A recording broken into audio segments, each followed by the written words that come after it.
燒排骨冇燒燶過咧，咁就講明唔會太好食嘅。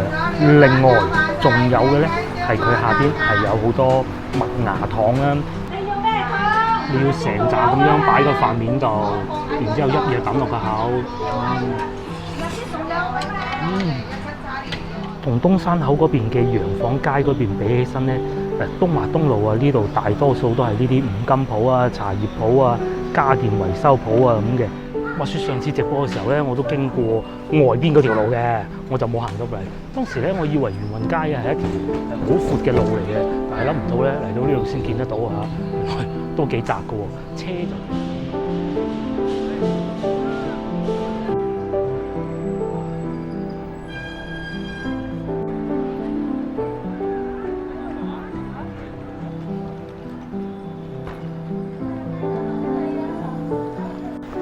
Hello， 各位觀眾，大家好啊！咁話説早幾日咧，我哋喺龍津路嘅時候啊，咪經過一個東川飯局嘅，即係食斬料碟頭飯嗰啲鋪頭啊。咁當時咧，我就問個觀眾：喂，拍集俾大家睇下，探下店好唔好啊？咁諗唔到咧反應都幾熱烈喎！趁住今日天氣幾好啊我哋而家就嚟到東山口龜崗呢度去試試佢啊！呢個鐘數差唔多5點。咁食完東川飯局嘅碟頭飯之後呢，我係會因應幾位觀眾嘅要求，去東華西路嗰邊行下嘅。至於東川飯局呢，就喺面前嘅啫。我哋過去斬料咧。白切雞就38半隻，一隻70落。講一講。好，喺度食，喺度食。好嘅，200半隻。妹妹，有呢個呀，妹妹。啊？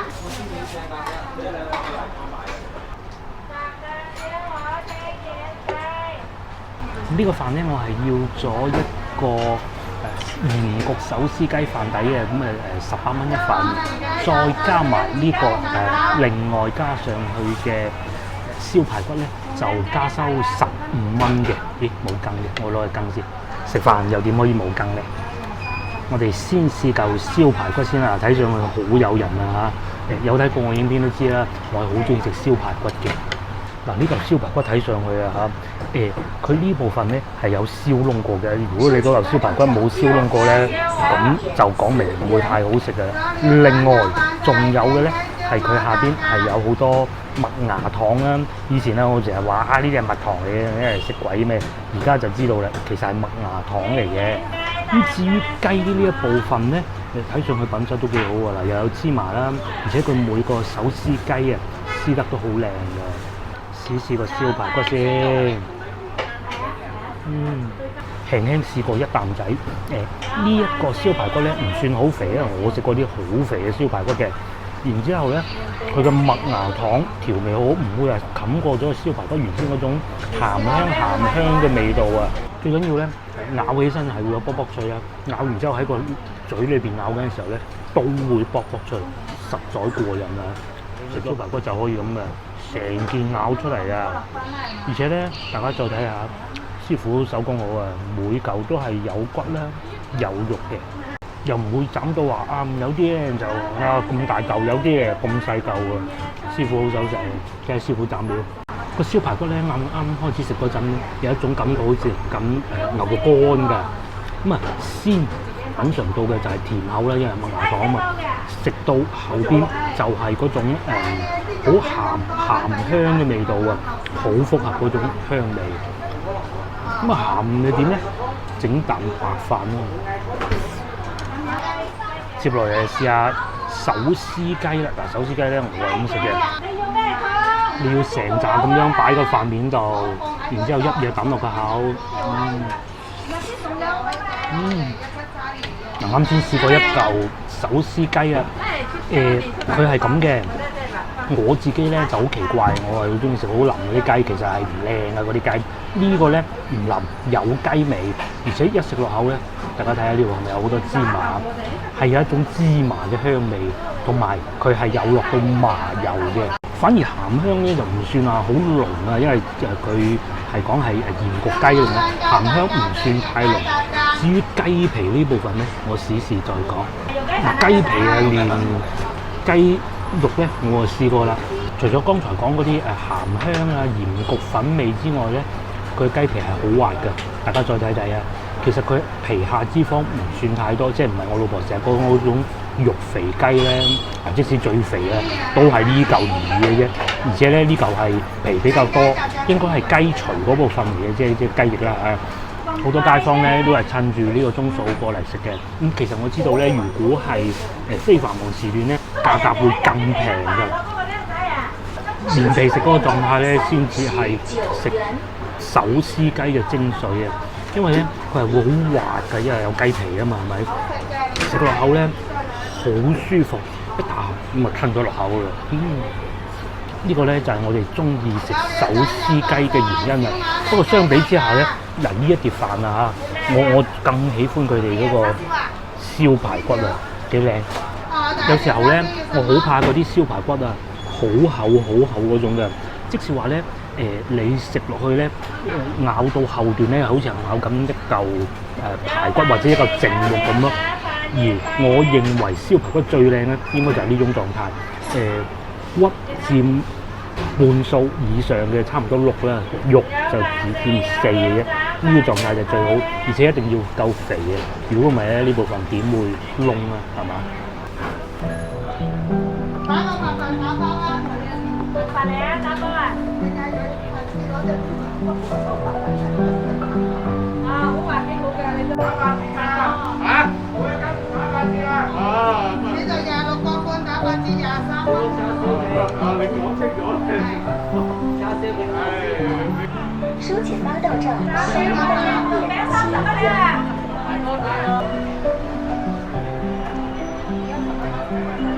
燒鵝2蚊一斤。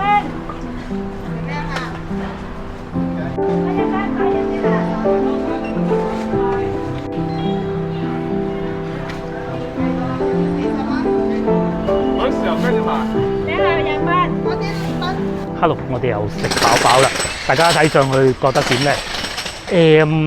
點講呢？個手撕雞咧，唔係我食過最好嘅，但係至於個燒排骨，我非常喜歡。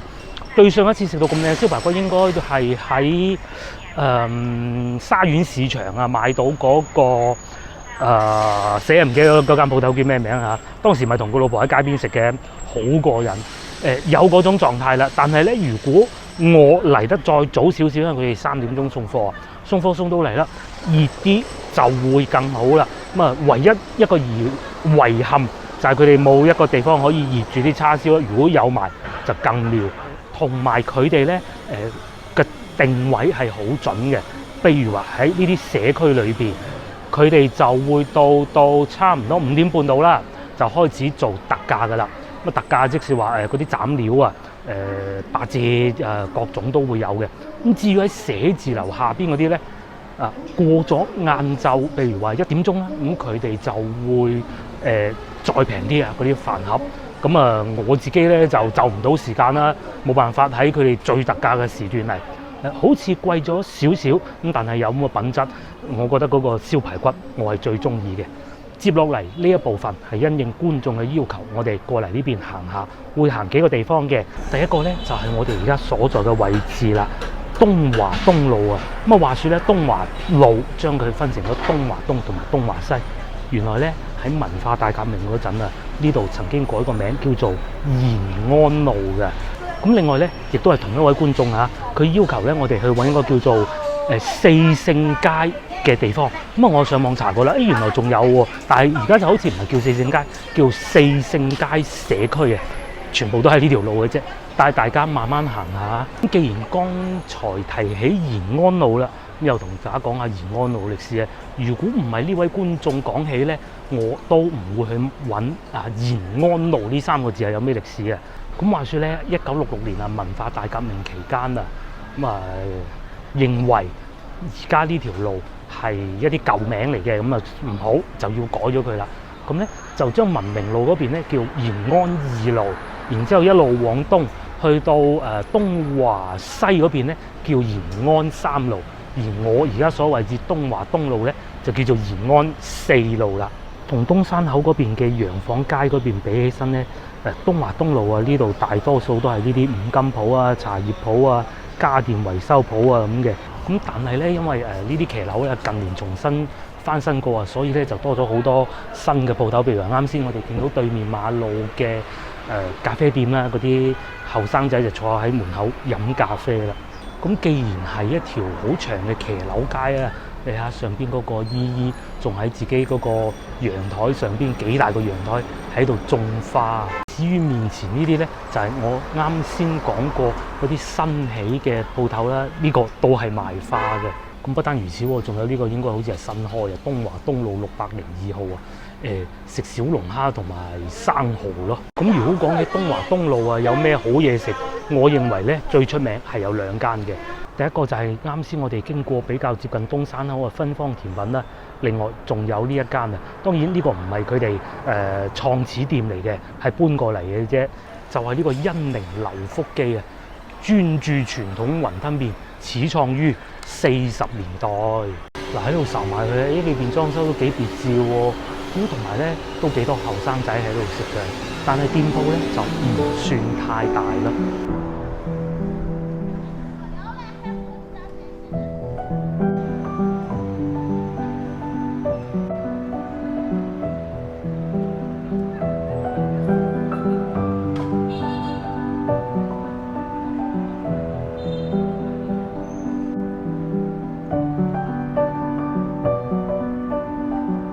穿過咗東湖路嘅交界咧，咁我哋接落嚟就會去到東華西路啦。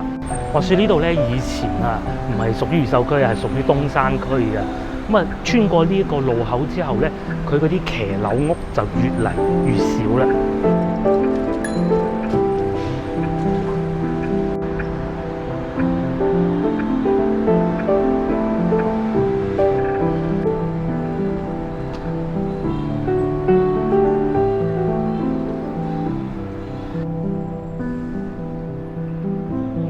我哋就嚟到東華西路啦。相比起東華東路咧，我覺得呢度啊係少咗啱先嗰啲騎樓啊、小洋房啊嗰啲古舊建築，但係反而咧又好似多咗啲煙火氣啊。嗱，譬如話對面啦有好多餐廳啊嚇，道軒廣式燒臘，原來道軒都有埋廣式燒臘添。同埋右邊呢度啊，前邊辦身份證嘅地方，又或者以前咧我都試過喺度辦個護照啊，即係護照嘅 passport 啊。咁當然啦，亦都少唔到影相鋪啊。我基本上所有證件上邊嘅相咧，都喺呢度啲影相鋪影嘅。咁同埋咧，前邊仲有一個驗核酸嘅地方添。我啱先咧仲以為哇，點解咁多人排隊？唔通辦護照？冇道理啊！原來係排緊隊驗核酸。哇，幾鬼多人！哦，呢種就係新嗰種驗核酸嘅工作站啊，即係裏邊係有冷氣舒服啲嘅，長期固定喺呢度嘅。咁啊，然之後咧，但係最大嘅問題咧就係嗰啲被檢驗者咧係要咁樣踎低俾人搞嘅咯。咁至於喺證件中心對面咧，仲有一間我以前都好中意嚟嘅餐廳啊，邝家石磨拉腸，佢哋喺呢度咧都開咗好多年㗎啦。咁至於將鏡頭往右轉咧，大部分都係影相鋪啦，20蚊影一個證件相啊！嗱，我哋睇下，唔係睇排隊嗰啲人啊！我仲記得咧，以前呢度呢幾間鋪頭啊，應該好似全部都係影相鋪嚟嘅。咁但係因為而家外出嘅人少咗啦，剩翻嗰啲咩影身份證啊嗰啲咧，所以好多影相鋪都關咗門啦。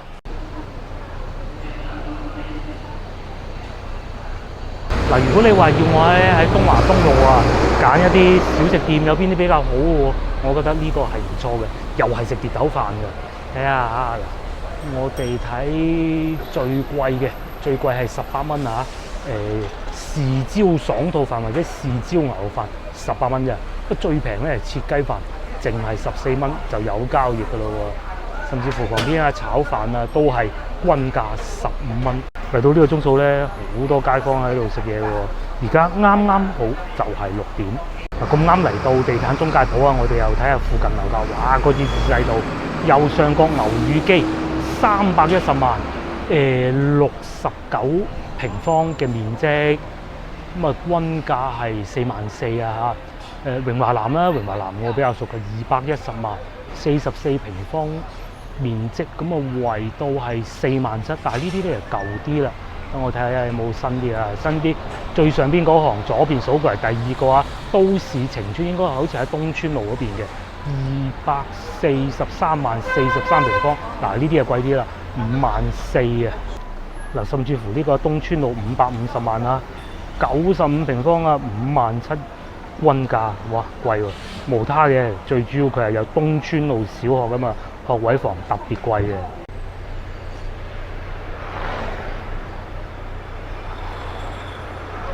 嗱，正如剛才所講啊，相比東華東嗰邊咧，呢邊係更多餐廳㗎，對面又有幾間啦。不過咧，好彩都唔似係食粵菜㗎噃。哦，原來呢度都有間煲爺煲店啊，啫專門店幾好啊！但係如果講到呢度食粵菜咧，就肯定有一間唔可以唔提嘅。就呢一個咧，我唔知經過咗幾多次，同大家講過幾多次有直播拍片都嚟過㗎啦。雲香啊，都係嗰句咧，佢哋已經冇做好多年㗎啦。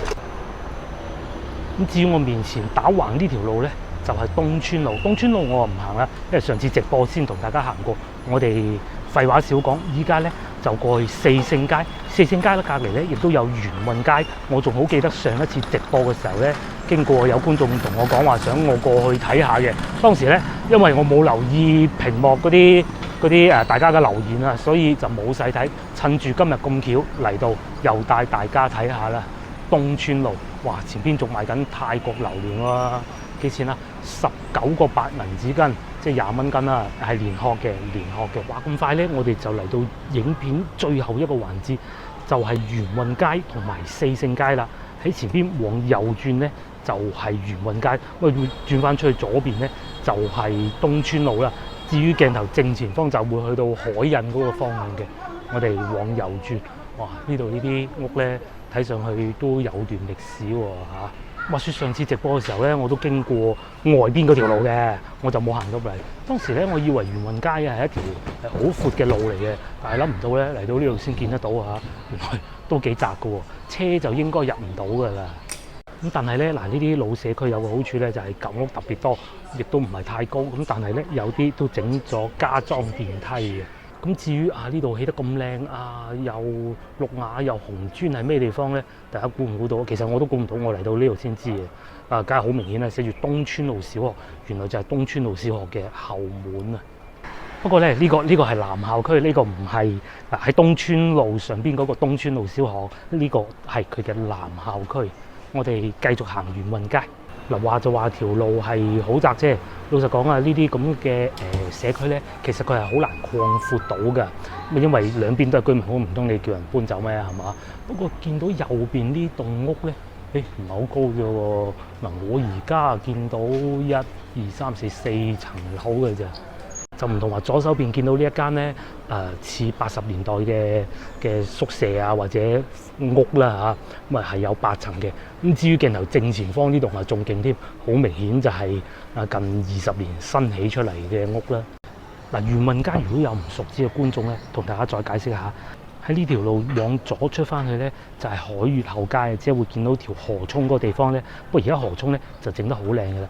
至於右邊一直過去平衡嘅咧，就係東華西路啊。咁啊繼續往前行就會翻到去三角市嗰個方向咯。嗱，啱先仲話佢哋呢度啲屋新啊嚇，諗唔到咧喺新屋對面咧就有呢個哇咁舊嘅平房。大家再睇下呢盞燈係咪好有歷史嘅？雖然咧佢裏邊裝咗節能燈啊嚇，不過咧睇見啊右邊呢度應該就冇人住嘅，但係左邊咧肯定仲有人住嘅，因為有冷氣機啊嘛。仲有個雀籠喎。元運街94號呢啲屋咧，真係有少少似以前東山區附近嗰啲舊屋啊，就係咁樣嘅格局㗎啦。高價回收舊電池、爛手機、舊電腦。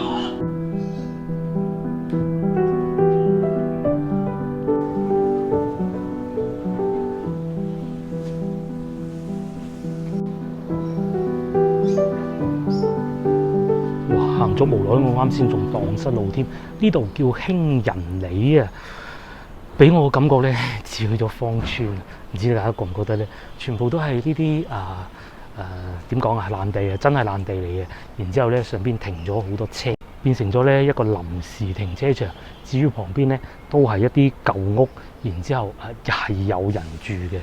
咁嗱，我估嘅咋嚇，就會唔會喺呢個方向呢係過得翻去四聖街呢？因為四聖街呢，就係我哋今日要揾嘅最後一個地方嘅。行過啱先嗰笪爛地之後呢，原來又別有洞天，我知道呢度邊度啦。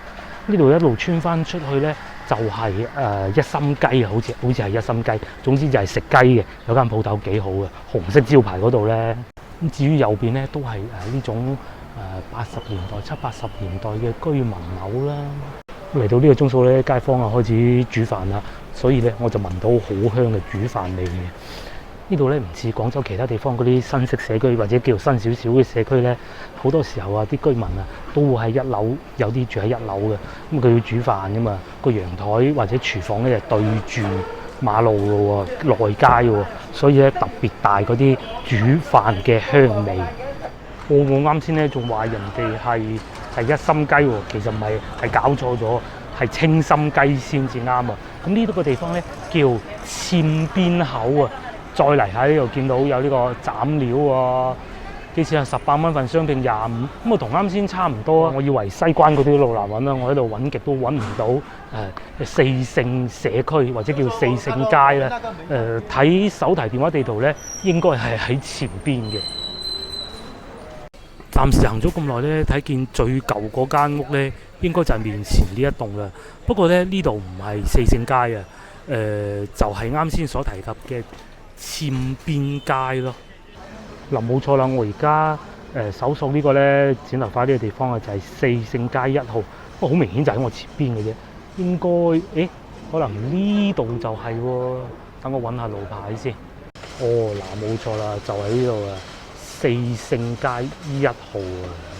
咁我諗咧，呢度同嗰位觀眾以前喺度住咧，仲係叫緊延安路嗰個年代咧，應該變化非常之大㗎啦。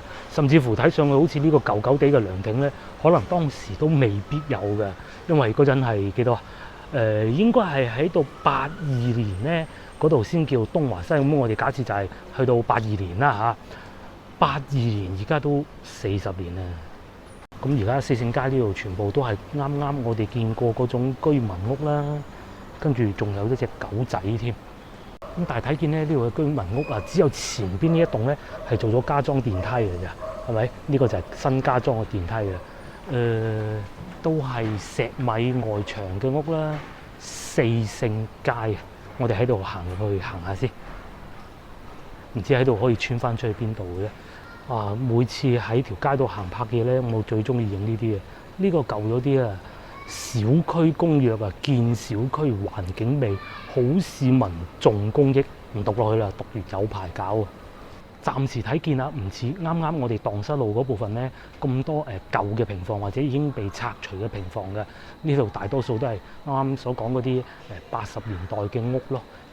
至於左邊呢度咧就係四聖街7號。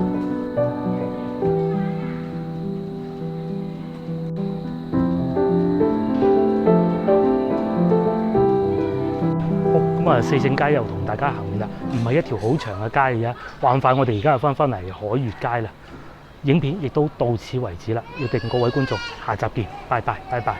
如果有你哋想去嘅地方嘅話，後台留言話俾我聽啦，我盡量會帶你哋去嘅。拜拜。